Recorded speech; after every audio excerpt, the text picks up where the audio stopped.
and the hospitality industry is very big in offering entertainment systems. The yellow blob in the middle is the education and the exogaming side, but those two large blobs over there are the gaming and the consumer games industry. From our definition, and I run a trade association called the DNA Association that specializes in out-of-home entertainment, we don't treat that. Those are vast industries, but as you can see from this very bad Venn diagram, they all intersect. Virtual reality, eh? Nice to see it back, eh? So we've gone from the stereo viewer to the 3D glasses in the theaters to now head-mounted displays. Pioneers have come, some have gone, and here we are again. Isn't it nice? But this industry has made money for the out-of-home entertainment industry, not the consumer industry, the out-of-home entertainment industry. We are one of the few industries that has actually applied the technology, deployed it into facilities, and still deploy the hardware. It doesn't get that much publicity because we're not that sexy. Oh, and by the way, if someone says to you that this is the first time a consumer VR system has been launched, there were a couple. And there were a couple of failures as well. The piece of music I was going to play to you was Shirley Bassey, History Repeating. Obviously the technology didn't work. But it sort of tells us that we've been here before, and some of the statements have been made before. I can give copies of the slide presentation. I know I'm zipping through it, but I'd rather you listen to my panelists than fall asleep listening to me. Currently, the technology is being used in out-of-home as we speak. There are companies that are deploying it into marketing and promotions, and I can tell you that there are a number of arcade and theme park projects that will be launched at the end of this year, also in the middle of this year.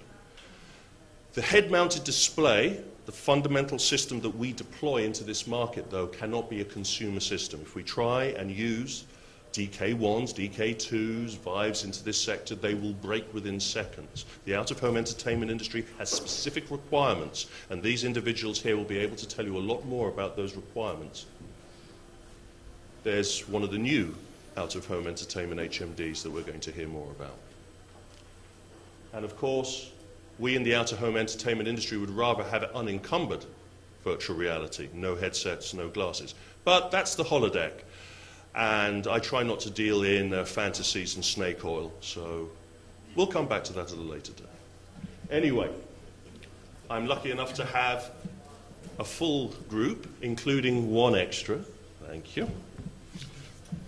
Let me start with Andrew. If you could give a rundown, please, of yourself. You have 5 minutes. If you go over that, I will laze you.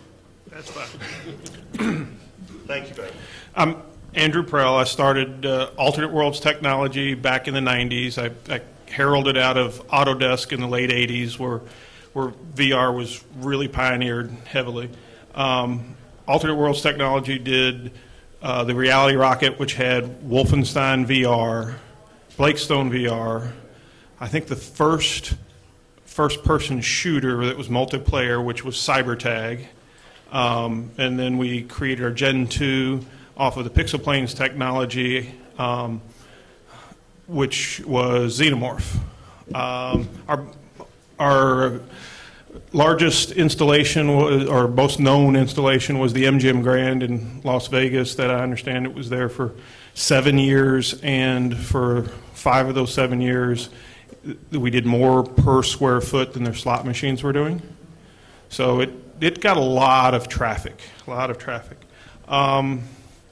I guess fast forward into today, I agree with the slides that I had, but we're not allowed to show. I guess everybody here has seen the Digi Capital slide that showed that today virtual reality is a little bit bigger than augmented reality, and they're both going to grow exponentially in the next 5 years. But augmented reality will overshadow virtual reality heavily in that time. Basically, in my opinion, it's because everybody in this room has an augmented reality device that needs nothing else for them to have a cool AR experience, and that's your cell phone. So I think it will outshine the VR. Where VR, you have to get cardboard to make it VR. You can use your phone by itself for AR. After the VR world imploded, I guess, back in the mid-90s, I started working on the infrastructure with a team I'd put together, including Bell Labs, Computer Associates, and a few others, and been working on that for about 20 years. Now I'm merging it all back together in, I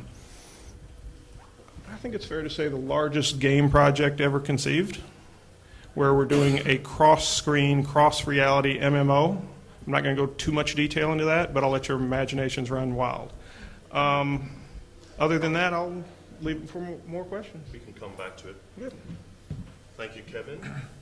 My name is Kevin Backus. I'm the Senior Vice President of Entertainment and Game Strategy for Dave & Buster's. Dave & Buster's is the leader in dining and entertainment complexes. We have, I have to remember, this week we have 73 locations in we're opening 4 in the next 4 weeks. So we have 73 locations in North America. The closest one is about a mile that way, around 405. We're about 30 years old, and for many people, I think their first introduction to virtual reality in the United States was at a Dave & Buster's. I'm kind of surprised that I'm frequently asked about the virtuality system that Kevin had on one of his slides. We had that extensively rolled out across the system. They were at the time very, very compelling, but also very temperamental. They were from a company in the UK, so we had to send the systems back to the UK for repair when they went down, and so it was very challenging. We are big fans of the potential for both virtual and augmented reality. We are concerned about the products that we've seen so far because they're very, very early. And so, we conducted a test last year in one of our locations using Oculus hardware, learned a lot from that, and are preparing to launch another test shortly in another of our locations using a system from a different company. But we think that, as Kevin said, that there are things that can be done out of home that really can't be done in home. That to get a really proper virtual reality experience requires a fair amount of sophistication.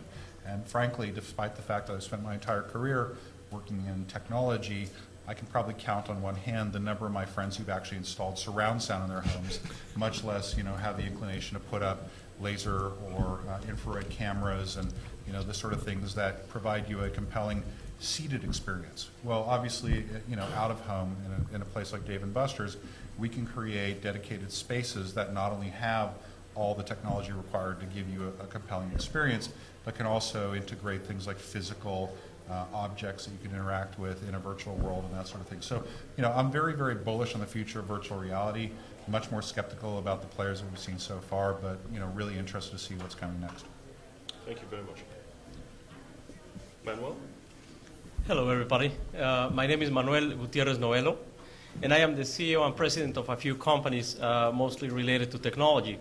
CEO of T-Division, Immersive Relia, Eileen, Alterspace, and Angel Inventum, among others. I've been in the virtual reality and the 3D business for a long, long time now. I remember in 1999 when I started my first prototypes, and then in 2003 starting with the real prototypes for head-mounted displays, creating the whole ecosystem, cameras, encoders, decoders, the visualization, the environments, the head-mounted displays, and cinema projection and all that. During our history in T-Division, we filed some patents back in 2003 for encoding, decoding, and virtual reality applications. Luckily, pushing the fast-forward button, in 2009, they were actually standardized as part of the multi-view video codec used now for the 3D Blu-ray players since 2011. They went to the market. We have been developing this for a long, long time, since 2008. We somehow understand the challenges of acquiring in 3D stereoscopic and multi-view and multi-cameras, including the 360 3D. We understand the challenge of encoding that content in high quality in order to... the Fresnel lenses were stick-on on these things. And with 50 prototypes out there, I had to ship 12 extra sets of Fresnel lenses. They knew what they were looking for. Out of 50 of these helmets, I sent one up to New Jersey. They sent it back in 2 weeks, split in two. I sent them another one, defective manufacturing, I guess. 2 weeks later, sent back, split in two. Virtual research head-mounted displays weren't cheap. I got on a plane with the third one. I went up there to see why this one facility out of 50 was sending them split in two. Perfect spot on the boardwalk in New Jersey, one of the best arcades there, best spot he had, right next to a punching machine. I told him he wasn't getting the head-mounted display unless he moved one or the other. He moved the punching machine, and I never saw it back. But then we went and got the liquid image head-mounted displays, and you told me I couldn't bring a head-mounted display on this stage because the last time I was on a stage with a head-mounted display was that liquid image. And it was a virtual reality thing in San Jose that was 12 panelists, Jaron Lanier, I mean, the creme de la creme, and they put everybody to sleep. Yeah, they put everybody to sleep, and I had a prototype that the engineers just gave me of this. Now, here's our new head-mounted display. You want to show it off. I was actually the largest head-mounted display purchaser that was non-military because Virtuality made their own. So I got up there, and I'm like, everybody's going to sleep. I'm last out of 12, and these people were doing 20-minute presentations. I stood up, and I said, everybody wants to know why I'm using this head-mounted display. Bounced it off the stage, stepped up on it. The engineers in the back had a heart attack. And I said, now that's why. Everybody woke up and they sold a whole bunch of head-mounted displays. And the engineers came up afterwards and said, how'd you know it would handle that? I said, I didn't. But if it didn't handle that, it wasn't going to handle the field. So that's why you're not allowed to bring HMDs. Yes. It held up. It held up fine. I'd like to see you at a Valve demo. So I've been a little cruel. I've looked at the worst parts, so let's look at the good parts. Brad, what was the best part about your demonstration in New York? People's reactions, hands down. The smiles on people's faces, the hearing them scream and yell that they were on a dragon and experiencing it. I mean, it's what I do this for in the first place, is just to see people happy and actually having fun with the stuff that we make. Hands down every time. That's why I like touring with the stuff, is I just like actually experiencing and watching people go through it, because you make it. You become numb to the experience. You're not going to go in there and smile, and like it happens in filmmaking too. You can't see it for what you've made anymore because you've been in it for so long. But when you see it with an audience, when you see something of other people going through it and it works, it's the best feeling in the world. Thank you. Manuel, you've got experience on all sides of the field, and for some weird crack-induced reason, you're entering the out-of-home entertainment market with a brand new HMD. Lend me your go and tell me why. Okay, sure. Well, it's interesting. We have, over the years, accumulated a lot of feedback from, as I said, from the military, from different companies, aerospace and medical industries. And by getting all this feedback and presenting at the shows, I remember presenting for the users an experience, a roller coaster experience back in 2008. People was going crazy at Consumer Electronics Show. But the thing is, we got all these insights about what they wanted to be better, the optics, the ergonomics, how heavy is the device, how resistant is the device, how solid it is, how many wires you have to connect in order to have it working, if you have a pod, if you don't have a pod, if it's wireless, if it's not. So all this information has been accumulated, and we see a great opportunity on the out-of-home entertainment. If all the parts understand the need, and if all the parts create the best experience they can, including going all the way from the camera again, the content, and the experience itself, the whole environment, the whole geometry of it, the textures, and then we go and move forward to the experience of using a comfortable device that is going to be something you can wear for hours, that has the greatest optics, and you can see some of the greatest optics here with Dave. And you can have some of the greatest optics, and you can have the most comfortable unit that you can wear for 2 or 3 hours if you want to. then we have achieved a very interesting objective. Also by providing the highest resolution, no latency, removing all these, let's call them, not a roadblock, but let's call them challenges. So all these things have been there, and as the technology evolves and the technology is available, and by correctly integrating all the parts, you can get to an out-of-home entertainment experience that will deliver a strong, solid device that you can throw, and then, with the best optics that you can design, with a great experience and a cinematic experience that is going to be unforgettable. And all that, you can put it on the hands of everybody on a Dave & Buster's. So when you do that all together, the user is going to experience an alternate reality. We call it the alter space, like an alternate universe or alter space. So the user, when they actually using this device, they don't feel they are here anymore. They feel they are somewhere else. This experience, we have, most of us, we have experienced that for a long, long time. And that's probably what engages us and what keeps us going on these virtual reality initiatives. I remember one of the first times, and it's a moment. It's always a moment, and I've heard that from many people along the different talks. I remember the first time I recorded something with a prototype camera, 1990-something, and then I record my son, my kid, my dog, playing and stuff. And then I was editing, and then 5 days later, I was visualizing the result, the final production. And then when I saw it, since I was recording, I was there recording. When I was looking at it 5 days later, it was like being there again. I could feel my son there, I could see my dog, I could see everything as if I was there again, because I lived it. So the way you can explore these memories and create these memories, record history, and make it available in the fast forward 20 years later, and then provide it as an experience for everybody. That's what we're trying to achieve, and that's why we entered the out-of-home entertainment. And thank you, Manuel. thank you. So the technology now is being applied, but we have a slight problem. I know a lot of people are suffering sticker shock with the rumor that you're going to need to buy a $2,000 PC to run your virtual reality experience to the max. It's okay, you can use a Gear VR if you like your face melting. But we really need to look towards the future. Congratulations, David, on the Kickstarter. Congratulations. Thank you. Still going, still going. Still going. Keep buying, keep buying. Vote off.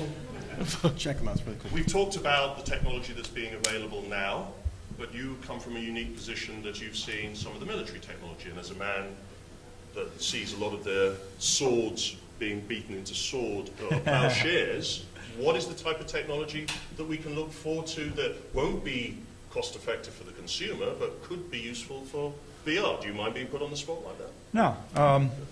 First of all, I want to talk a little bit about one of the challenges we have in the military training, and you think it's rough dealing with 12-year-old kids.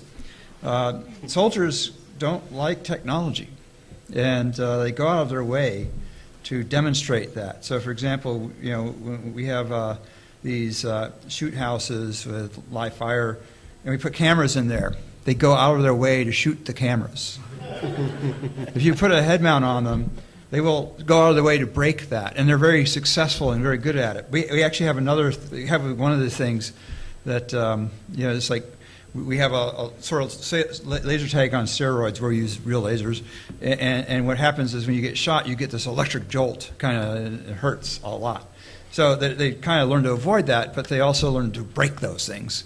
So it's just like that. That's a world that. So having a product that that uses, for example, wireless head-mounted displays that has the ability to have somebody that can ensure that the play field is safe and that that the people are participating in a way that doesn't prevent any kind of risk, where the room has sort of been prepared in advance, is a lot greater than tripping over your coffee table and kicking your cat out your window. Thank you. Last question, and keep it quick, please.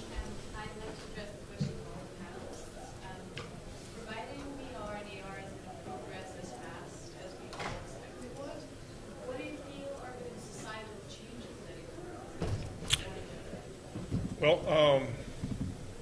I'm going to use the AR example of something that is a paradigm shift in marketing, because a lot of what I've heard here is at the conference is how they are trying to take the current box of how marketing works